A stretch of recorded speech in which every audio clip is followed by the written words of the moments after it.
Yes, yes, yes, yes. All right, everybody. Welcome to our Friday Live with me, Elizabeth Ann Atkins of Two Sisters Writing and Publishing, and our superstar author, Joanie Lindenmeyer, who is got some really exciting news for us today. She's going to unveil something. I'm so excited. And we go live every Friday to help you learn what you need to know to write, publish, and promote a great book. And super excited, Joni. We're going to talk about how books make you think, make you feel better, and give you hope. Did I say that right? I think that sounds great. Thinking, Okay. feeling, and hope. Yes. Woohoo! And Yes. great books do that. Not all books do that, but great books do that. Yes. Yes. Yes. Yes. I love it. So, um, I want to know what you are going to unveil today, Joni. You betcha. And it's not nun likes. I don't have a veil for nun like stuff. This is bigger than that right now. So in Okay. 14 days on June 1st, a brand new book is going to be hitting the world. Elizabeth, would you read us the title, please? Yes, it's called Joyously Free, Living Your Truth as LGBTQ plus people, parents, and allies. Oh my gosh, that's our book cover. It is spectacular. Isn't that Oh great? my gosh, Joni, that is gorgeous. You just got it? Yep, just got it. Oh, that is beautiful. Oh my gosh, Look at that, everybody. everybody. Can you believe it? We're hitting it again. So, I'm so excited. Okay, are you still hanging on to your wigs and your whatever? Okay, yeah. unveiling. Second unveiling. Hang on, Elizabeth. Okay. So while Joni does that, everybody, if you're listening to this, Joni is displaying our book cover, which is so beautiful. It's these big bursts of colorful clouds in rainbow colors with really happy font. And there's the LGBTQ plus colors in the letters. And it's just gorgeous. So now Joni, who's also wearing bright colors as usual, is about to show us something else. What is it? Because this next book is coming out October 1st. Can you believe that? 3 books in 2 years for Joanie, but the last two are co-authored with Elizabeth. It has been a blast doing it. Yes. And Woohoo! Healing Religious Hurts, Stories and Tips to Find Love and Peace. And the cover is a gorgeous, oh, that's gorgeous, Joni. The cover is purple with a spray of gold sparks that represent the soul, the spirit power, connecting with God, Jesus, spirit, whatever your beliefs are. And this book is all about healing and it's so powerful. Wow, Joni, the banners are gorgeous. aren't those awesome? Aren't those Yes, awesome? So here gorgeous. we go for Brookings and Detroit, and all they need to do in the West Coast is look for the pink booth with these gorgeous banners. The banners will be in Detroit too. Oh my gollies, and we're traveling the world to Yes, give people things to think about and things to feel and things to hope for. That's what yes, it's all about. Oh, yes, oh, yes, yes. So, Joni, to just let everybody know, the books are coming out for Pride. Well, no, the first book is coming out for Pride, June 2024. And we wanted the colors of the cover to be really, really bright and happy so that, like the title says, joyously free, people who might be scared and closeted and or parents or allies who just don't know how to proceed can get a big burst of hope from this book with the solid guidance and stories that it provides. yes, yes, because sometimes people just don't understand who they are, and allies don't understand what it means to be an ally, and people that are antagonists or just totally disagree or don't understand. This is the time for them to think about things and to feel things and to hope for things, all in that title. Oh, I love it how you came up with that gorgeous burst of the colors, Elizabeth. I know you Uh-huh. found that, and the day we found it, I know I did a happy dance and your smile was beaming. And that was just an exuberant day because, I think as we're talking to writers, either those that have written or in the process of writing, your book cover makes a huge difference on who it attracts. Yes. Yes, yes. So they say don't judge a book by its cover. I don't know who said that, but it's not true. We are judged by our physical covers and our book covers, period. That's what jumps out in the bookstore or on Amazon. You're like, oh, wow, what's this? So it Exactly. really, it's a collaborative effort. And then the Healing Religious Hurts ones, we want it to be calming, and it looks calming. It gives you hope. It makes you feel a certain way, calm and like hopeful when you open it. Like this is going to have some answers that can help me heal. Yes, So, and all of us, me too. It gives that peace and that forgiveness and so many things that get wrapped up into life that sometimes we forget about or we mhm. don't trust or whatever. But both books, and this is what I love about both books, because that's why I know they're great books.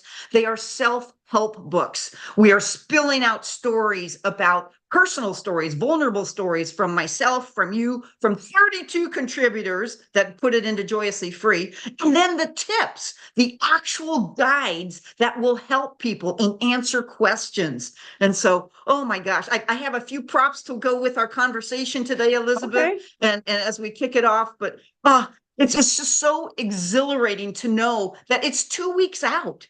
I know you did we did a podcast in December about having a baby and how you are a book coach and you are a doula and you've helped me deliver this book. And here we are delivering it together. It's not in a hospital room. It's out in the world with the trees Yeah, and the birds and the yeah, ballrooms and the facilities that we're going to be in.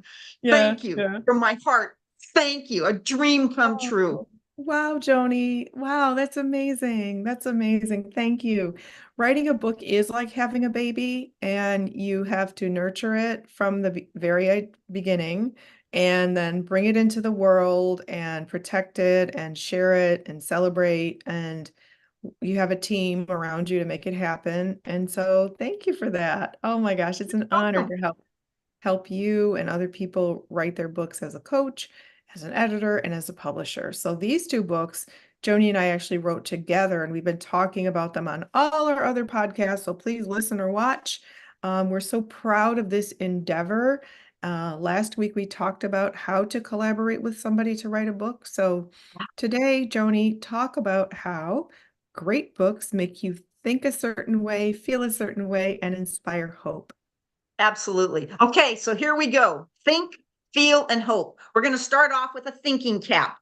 We're Okay. going to start off with the thinking cap. And I bring this to my attention because as I wrote, and I hope you do too, you have your thinking cap on. When I taught, this little whirligig here would go around and around and around in the wind outside when I taught phys ed, and students and children would say, whoa, boy, what are you doing? I go, I'm thinking. I'm thinking. The more this went around, it was my thinking. So this has always been my thinking cap. And so with thinking, I think that about that one. I think back to writing Nun Better, and there were some really, really key points in Nun Better that I think, and I've heard from readers that really hit their thinking brain power. One was when Carol was in a care facility after having a stroke. Her favorite dress was stolen from her room in the closet. So I want you to think about that for a minute. Have you ever had anything stolen? What does that feel like? What do you think is going on? Do you think that person should be put in jail? Do you think that person should be reprimanded? Do you think that person should be caught? Do you think that you can live without whatever has been stolen? And it was a big thing for Carol. It was like, how can I live without my favorite dress? And I started thinking, she's in a care facility. I'm out on the street. What happens if I see somebody wearing her dress? Oh my gosh. What would I do? What would I not do? And I think by putting that in the book, it has triggered other people to think about things.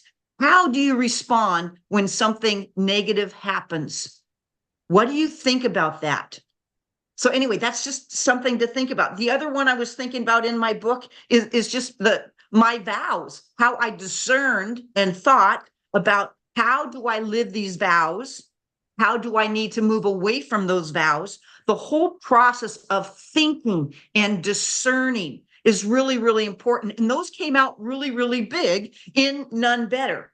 in None Better. Now, in Joyously Free coming out, Elizabeth, just off the top of your head, what couple things do you see in our book, Joyously Free, help people to think? Well, first of all, the way it begins, it's just all about telling people that they're a superstar. They were born just the way they're supposed to be born, and they should feel courageous and confident to express that to the world. Very importantly, we stress safety first. So always put your safety first.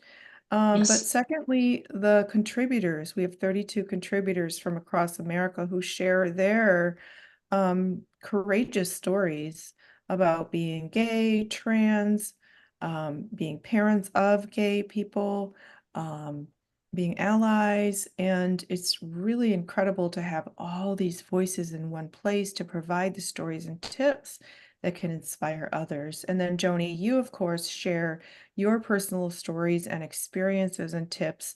So all of that together creates this tremendously robust reading experience that's going to help so many people. Exactly. And specifically, I'm thinking in our book, Joyously Free, Elizabeth, the chapter and the segments about same-sex marriage. For many people, they really need to think about what that's all about. And for some people, it's a pretty no-brainer. Love is love, love who you want.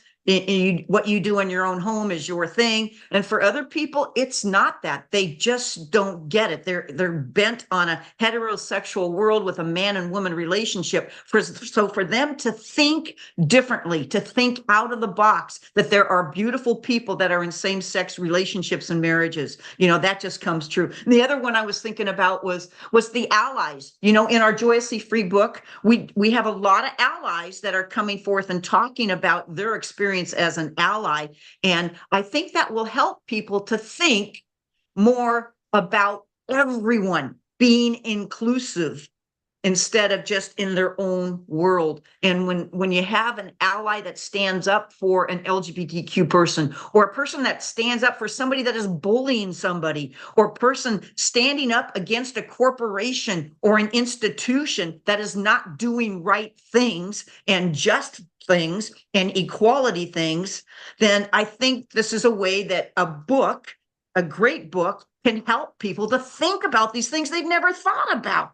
Mhm, Have mhm. you ever thought about what businesses actually support LGBTQ people and what businesses don't support LGBTQ people? I mean, that's a pretty cool thing to think about. Who do you want Mhm, to support? mhm. Wow, powerful, powerful. And this is all because we carefully curated what content would go into the book, which will help people. I love that the book gives people hope, both of them do, because hope is the thing, the energy that can carry someone through difficult times. They're hoping for a better time. And this can serve as sort of a life raft in stormy waters to hold on to and move forward. Yes. And so, yeah, Yes. And guess what my prop is for hope today? I was what? walking around the house, and everybody think about this one. Walk around your house. What would be a visual for you for hope? Okay. Are you ready for mine? Yes. And then I'm going to ask you yours. Okay. Okay. Drum roll, drum roll. Okay. Oh, a box of Crayola Box of crayon. crayons. And I saw this on my shelf in the office, and I thought, this is hope. I know as a little kid, it was like I always wanted a brand new, fresh box of crayons that had a tip on them, a point on them, so I could just draw and color better. And then I love all the colors. Again, that speaks to me of hope, of diversity, of equality, and it also speaks to me of the hope that you, like, create our own lives. We design it. We design Wow. it. Just sort of like what Wow. you just said, we're the designers, we're the quarterback, Mhm, we're the stars. As you always mhm, say that, Elizabeth, you are the mhm. star in your book. You are the star. And this is what this does. So what would be Yes. your thank you? What would be your visual for hope? It would probably be my plants. I have a lot of plants in my house and I love them so much and I nurture them. And when I look down and I suddenly see a whole new little baby leaf budding on the Uh-huh. vine, or poking out of the dirt, it's like the plant is going to keep growing as long as I continue to water it and nurture it. Oh, And wow, that's symbolic. yeah, Whoa. yeah. So we can't really see the growth if it's happening under the dirt, but then all of a sudden, boom, it just sprouts up and it's like, wow, new newness is always coming to us. We just have to do the work to nurture ourselves, our minds, our bodies, our lives, other people. Yeah, and that's where the magic happens. Nice, nice. And that is really, really cool. I can just see that little plant coming out or that new Yeah. leaf coming on. That's Mhm. wonderful. That's Mhm. wonderful. Do you have two green thumbs? Yeah, for sure. My plants are awesome. They look like they're dancing. They look so Oh, happy. Yeah. oh, hmm oh boy. I can't wait to see them because I'm coming to Detroit, so I can't wait to Yes. see them. So Joanie will be here for Motor City Pride, which is June 8th and 9th in Hart Plaza, downtown Detroit. And we're going to have book signings for 2 days straight. It's going to be extraordinary and awesome. Yes, fantastic. Fantastic. Yeah. So Yeah. back to hope in writing great books. What do you think about For Joyously Free? Where do you think the hope is in that book? Well, I think if someone is scared to come out and tell the world who they are, reading stories of people who have will give them courage to say, well, if they did it, then I can. And they're providing tips on how to do it. But Mhm. also, the hope is that you don't have to take immediate action if you're not ready. You can Yes, move at your own pace. If you even ever yes, come out, you can also just make peace with who you are and keep that private if that's the best choice for you in your life at this time. So it gives you hope that there's no wrong decision, there's only your decision. And and it makes people feel like they're not alone because they read other people's personal stories that you can't just walk in a room and look at people and say, know their story. They might look like they've got it all together, but they might have gone through a really difficult experience to get to where they are. And right. so learning that gives people hope. Exactly. Exactly. Yeah. And I'm thinking as you're talking, I was thinking of one of the contributors talking about how they are as two lesbian parents having their child registered at school and the hassles and the troubles of having a student that is not gay but having two parents at school and how that puts a little pressure or a little tension or a little uncomfortableness in some people about two moms coming to a parent conference. And then the other part is the story in there about the hope of a child that is uh, gay or bi or lesbian, and how do they experience school and what is their hope? Can they get through the day without being bullied? Can they get through the day and supported by the administration and that school, or do they need to transfer out of that school? Maybe the hope is that they get out of that school and they have homeschooling or a different scenario, but there is always hope in that glass of lemonade, I guess, that we used to say. Remember that saying about the lemonade? Um, When make life make gives you lemons. lemons, make lemonade. There you go. There you Yeah. go. And Mhm. that's the hope. But there are a lot of stories, specific stories in our book that talk about that courage, talk about that making that decision, coming to peace with that. And that does Mhm. give people such big hope. Thank you. Mhm. Thank you for Mhm. saying Yeah, that. Yeah. you're welcome. So it's not just Yeah. our books. I'm actually reading Brittany Griner's memoir called Coming Home. She's the Oh, basketball star in the WNBA who was detained in Russia. And thankfully, President Biden made a deal for her to come home. And her book is amazing. She just went through so much. And it gives you hope that people can get out of difficult situations, that things can resolve, and that they can come back to their loved ones and be at peace and resume their life doing what they love. So that is the mark of a great book. wow. Cool. Cool, cool, cool, cool. And I think None Better did that too, don't you? Do you think None Better gave hope to people? Well, yeah, especially Joni, because your story of meeting Carol in 1982 in the convent when you were both nuns, it was forbidden love. We were going to take a vow of celibacy and obedience and poverty. And it was also a difficult time during the AIDS crisis when it was very dangerous to be an LGBTQ plus person because people were getting attacked due to anger about the AIDS epidemic.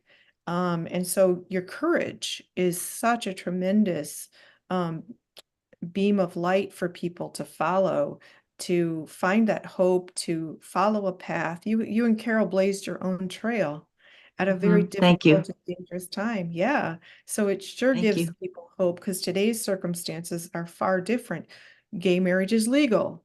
Um, it's easier to live in a world and be out um, compared to that back then, 40 years ago. So, Mm-hmm. yeah, tremendous hope from your story because you did it at a time that it was not easy to do. Right. And what's amazing, Elizabeth, is I never thought of it that way. And I never, until I met you and Catherine, and then it became words on a page. It wasn't just stuff I had lived through, it was words on a page. And lo and behold, um, as you've told me before, I'm outspoken and I'm an LGBTQ activist. And I love those words because in the book of None Better, I am spoken, I am raw, I am vulnerable. And you help me to do that in order to help other people. And that leads to my last final prop. Okay. Oh, of course, some beautiful red fuchsia roses from your rose garden. I love it. Beautiful. Absolutely. And that's the feeling because I don't know, what do you feel when you see roses, Elizabeth? Happy, just totally happy, and so many levels because, first of all, they're beautiful. I love bright colors just like you do. They're a gift from Mother Nature. They feel like velvet if you touch them. They smell amazing. They brighten the room. They make you feel happy. They remind you of the endless cycles of life because look, there's one little tiny bud up there that's going to become a rose. And then they open and bloom, and the metaphor of a blooming flower is so powerful to compare to life or situation or yourself. And then they drop their petals. Petals are so romantic and but also an aromatic, but also they ultimately have seeds, and those seeds drop and create new plants. Exactly. Exactly. And the feeling, I think that's what you just described, all those feelings that you just mentioned. And I think that the books that we've produced, Joyously Free and Healing Religious Hurts, have a ton of feeling in them. Yes. And same with None Better. And I think about your book, God's Answer is No. Your book was filled with feelings. And so when I read a book that can make me cry, and I mean try like with joy and or sadness. It's just like I can't even read the page anymore because there's so much water coming off my eyes, Mhm, and mhm. I'm smiling so big. Or Uh-huh. have you read a book and that you just all of a sudden you're laughing out loud? Yeah. Those are feelings, and Yeah. that's what you as a book coach and you and your sister both do in your books. And your mom's book was the same thing. It just Mhm. triggered emotions within the reader. And I Yes. think as a writer out there, everybody, that's what you want to do. And this is where take the book coaching class or learn from the pro of how to do that. Because I didn't have a clue how to do that. And you helped me to do that so people could really feel what I was living or had been through. Yes, yes, Joni. Any of you who you want to learn how to write a book with me as your book coach, please go to twosisterswriting.com and go to the page on coaching. So as you were talking, Joni, I remembered this book that I highly recommend to any aspiring writer out there. It's by Stephen King, the horror writer, and it's called On Writing by Stephen King. Oh, And it tells his story. It's a memoir, but it's also a how-to book. And I was so surprised because he's a horror writer, right? But I was shocked that I was cracking up while reading his story because he's very funny. And so the feeling of it was just like hilarious and surprising. And so I loved reading his story, but then his guidance on writing. Like he talks about don't use adverbs with the ly, find a strong verb. Those adverbs with the ly drive me nuts. It means you need a better verb, and finding the best verb for your sentence is so energizing and exciting. So I was right on with everything he was teaching, because he hit on some of my own pet peeves. And so please read On Writing by Stephen King. You'll laugh and you'll learn. Right on, right on. And those were tips that you taught me. Get rid of Yeah, those words that end in ly, replace it with a better adverb, an ed word or verb, something. verb. And I Yeah. think your example was he walked slowly. Instead of saying slowly, he sauntered or she sauntered. It was like, oh my gosh, how simple, but how incredible. I remember being on my phone asking, what are other verbs for this? It was like, help me out, and Yes. then of course with the whole feeling thing, oh my gosh, the writing enhances with using the five senses. Can you describe that again? It's so basic and so powerful when you write. Sure, sure, sure. So you want to make your reader feel like they're in the scene that you're describing. So you want to show and not tell. So you want to write from your six senses: sight, hearing, touch, taste, smell, and intuition. So, for example, if you have your character in a restaurant, or if it's a true story, you're in a restaurant, don't just say it was a nice restaurant and the food was good. That's so boring. Take us there. I want to smell the garlic and tomatoes wafting through the air of the Italian restaurant that's decorated like you're in Tuscany on a terrace. I want to hear the wine glasses clinking and the sound of pouring wine. I want to hear the music and people laughing. I want to taste. Don't just say it was good. I want to taste the spices and herbs and olive oil popping on your tongue like a party in your mouth. Um, what I want to see the decor, is there Yes. velvet? What does it look like?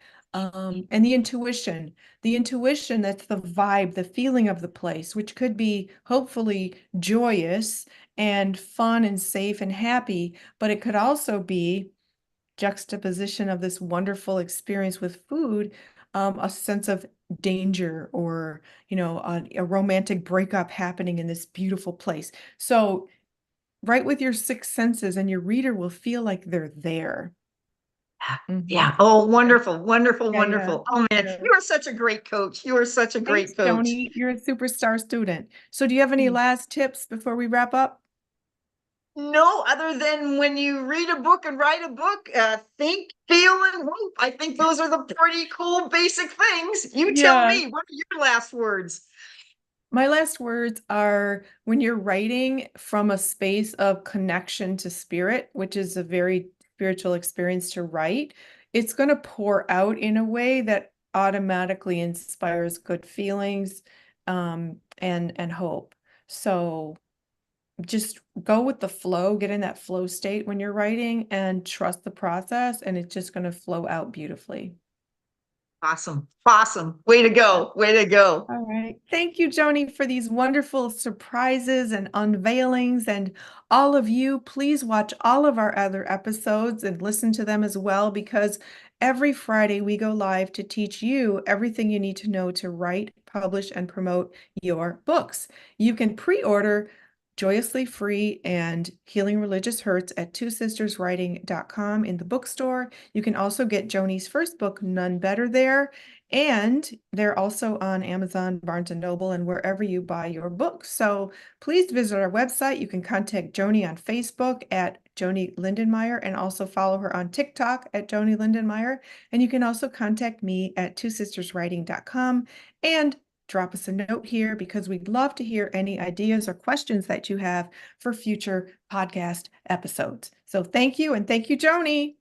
Thank you, Elizabeth. Fantastic day to everybody. Big hugs. Big hugs. We wish you happy reading and happy writing. You got it. Bye. Bye.